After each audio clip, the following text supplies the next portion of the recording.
नाज़रीन, मीनार पाकिस्तान वाक़या होने के बाद एक तिबका ऐसा था जिसने मुल्जिमान के खिलाफ आवाज उठाने की बजाय विक्टिम ब्लेमिंग की। मुझे वज़ीर आज़म की स्टेटमेंट का शिद्दत से इंतजार था, क्योंकि वज़ीर आज़म इमरान खान का मौक़िफ़ किसी भी मौजू पर एक दानश्वर की राय होती है। आज इन्होंने इस मौजू पर अपना मौक़िफ़ बयान किया और बिल्कुल वही मौक़िफ़ अपनाया जो रियासत के वज़ीर आज़म का मौक़िफ़ होना चाहिए। इमरान खान ने विक्टिम ब्लेमिंग करने वाली ज़हनियत का चूरन दरिया पर कर दिया है। इसके अलावा इन्होंने इंग्लिश मीडियम स्कूलों के निजाम के लिए और जबरदस्ती इंग्लिश बोलने वाले काठे अंग्रेजों की बहुत खूब छतरोल की है। मीनार पाकिस्तान वाक़े पे अपने मौक़िफ़ में इनका कहना था कि मीनार पाकिस्तान पर जो कुछ हुआ इस पर शर्मिंदगी और तकलीफ हुई। दुनिया में सबसे ज्यादा ख़वातीन की इज्जत हमारे यहाँ होती थी। हम आज यहाँ जो तबाही देख रहे हैं बच्चों की तरबियत ना होने की वजह है। हमें आने वाली नस्लों के बेहतर मुस्तकबिल के बारे सोचना बहुत जरूरी है। इमरान खान ने कहा कि बहुत जरूरी है कि हम अपने बच्चों की तरबियत करें। हमें बच्चों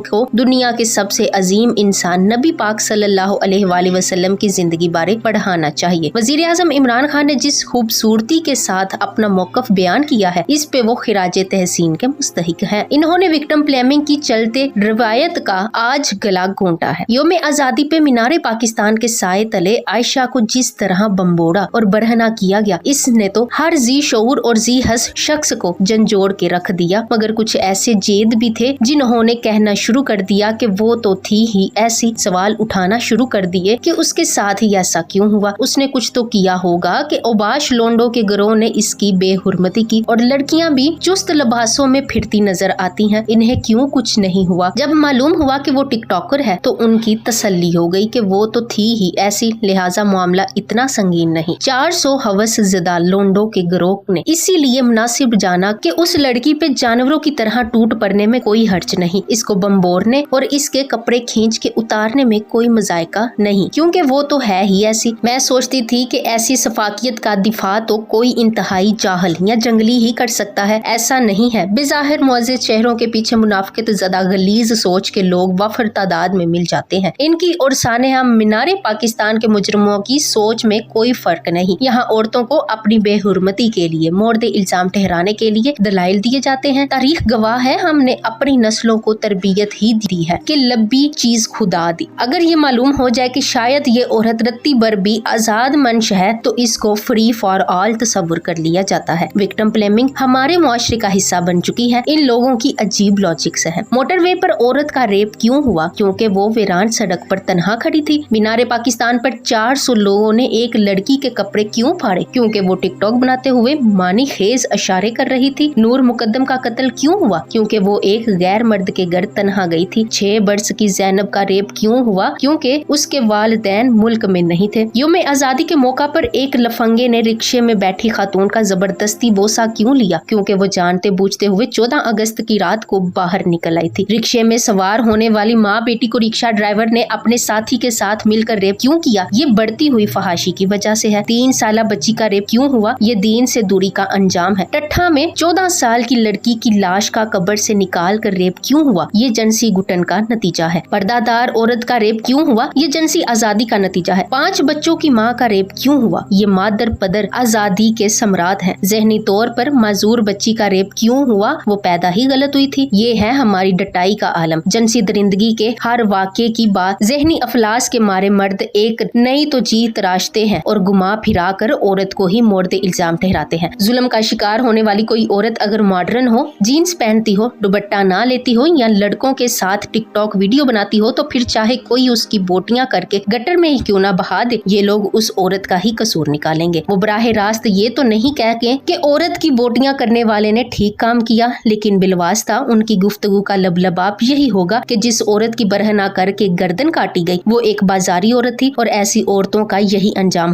होना चाहिए। गोया अगर इन्हें मौका मिले तो वो भी तमाम बाजारी औरतों के साथ यही सलूक करे। बीमार ज़हनियत के ये लोग पोपले मुंह से जिनसी हवस का निशाना बनने वाली औरत को मजलूम तो कहते हैं, मगर अगले ही लम्हे उस औरत की किरदार कशी करके इस जुर्म में बराबर के शरीक भी बन जाते हैं। जो लड़की शलवार कमीज पहनकर मीनार पाकिस्तान पर टिकटॉक बनाने गई थी, अगर मिनी स्कर्ट पहनकर अमेरिका के मुजस्मा आजादी जाती तो इसी अंदाज में टिकटॉक बनाती तो क्या इस बात का अमकान था कि वहाँ भी 400 मर्द उस पर पिल पड़ते? हम में से हर शख्स जानता है कि इस बात का जवाब नफी में है। लाखों मुसलमान अमेरिका और मगरबी मुमालिक में रहते हैं और اور اپنی بچیوں کے لیے ان ممالک کو پاکستان کی نسبت کہیں زیادہ محفوظ ملک سمجھتے ہیں۔ حالانکہ امریکہ اور یورپ میں کوئی اسلامی نظام نافذ نہیں، فحاشی اور اریانی وہاں عام ہے، عورتیں نیم برہنہ لباس میں پھرتی ہیں اور سرے عام پھانسیوں کا وہاں کوئی تصور نہیں۔ پھر کیا وجہ ہے کہ مسلمان عورتیں کفار کے ملک میں بلا روک ٹوک گھومتی پھرتی ہیں اور باہر نکلنے سے پہلے انہیں گھر کے کسی مرد کو حفاظت کے لیے ساتھ لے جانے کی ضرورت نہیں پڑتی، اور جینز پہننے سے پہلے یہ نہیں سوچنا پڑتا کہ کہیں اس بات کو جواز بنا کر 400 درندے اسے چیر پھاڑ کر برہنہ نہ کریں۔ کیا ہمارے ملک میں اس بات کی کیا ضمانت دی جا سکتی ہے کہ ایک مثالی عورت جو شرعی پردہ بھی کرتی ہو گھر سے تنہا نکلے اور ہمیشہ بحفاظت واپس آئے؟ ہم سب جانتے ہیں کہ ایسی کوئی ضمانت نہیں دی جا سکتی۔ الاسکا سے لے کر مکاؤ تک عورت تو ہر جگہ ہے، لیکن کہیں وہ برقع میں بھی محفوظ نہیں اور کہیں بکنی میں بھی کوئی آنکھ اٹھا کر اسے نہیں دیکھتا۔ ایسا کیوں ہے؟ جس دن ہمیں یہ بات سمجھ آ گئی اس دن مینار پاکستان بھی مجسمہ آزادی کی طرح محفوظ تصور ہوگا۔ اب آخر میں دوسرے موضوع کی جانب بڑھتے ہیں جس پہ وزیر اعظم عمران خان نے بہترین موقف پیش کیا۔ انہوں نے کہا کہ انگلش میڈیم میں ذہنی غلامی تھی، ہمارے ملک کے نیچے آنے کی بڑی وجہ تعلیمی نظام ہے۔ گورنمنٹ سکولز میں پہلے بڑا اچھا سسٹم تھا لیکن آہستہ آہستہ نیچے کی طرف چلا گیا۔ ماضی میں کسی نے تعلیم کی بہتری پر توجہ نہیں دی، طبقاتی نظام تعلیم نے معاشرے کو تقسیم کر دیا۔ یکساں نصاب مستقبل میں ملک کے لیے فائدہ مند ہوگا۔ ان کا کہنا تھا کہ وزیر اعظم بنا تو ہر تقریب میں انگلش بولی جا رہی تھی۔ پاکستان میں 80% لوگوں کو انگلش نہیں آتی، لیکن پارلیمنٹ اور سینٹ اجلاسوں میں اراکین انگریزی میں تقریر شروع کر دیتے ہیں۔ یہ سب کچھ لوگوں کو متاثر کرنے کے لیے کیا جاتا ہے۔ انگریز کے تعلیمی نظام نے ہمیں کلچر اور اسلام سے بھی دور کیا۔ اصولاً جب ہم آزاد ہوئے تب ہمیں ایک سلیبس بنانا چاہیے تھا۔ سکولوں کا نظام 3 طرف چلا گیا، ایک طرف دینی مدارس، ایک طرف اردو میڈیم اور چھوٹی سی کلاس کے لیے انگلش میڈیم بن گئے۔ انہوں نے اس موقع پر یکساں تعلیمی نصاب کو موجودہ حکومت کی سب سے بڑی کامیابی قرار دیتے ہوئے دنیا کے بڑے ترقی یافتہ ممالک کی مثال دیتے ہوئے کہا کہ چین، جاپان اور فرانس میں کتنے تعلیمی نصاب ہیں، ہمارے لیے یکساں نصاب بہت بڑا چیلنج ہے۔ وزیر اعظم پاکستان کے اس موقف کی بھی بالکل حمایت کرتی ہوں۔ انہوں نے انتہائی خوبصورت طریقے سے قوم کے مستقبل کے ساتھ کھیلتے بہت سے بزنس مینوں کی دم پر پاؤں رکھا ہے۔ ان کا ایک ایک لفظ اس بات کی گواہی ہے کہ وہ اپنے ووٹ کے لیے نہیں بلکہ آنے والی نسلوں کے بہترین مستقبل کے لیے کوشاں ہیں۔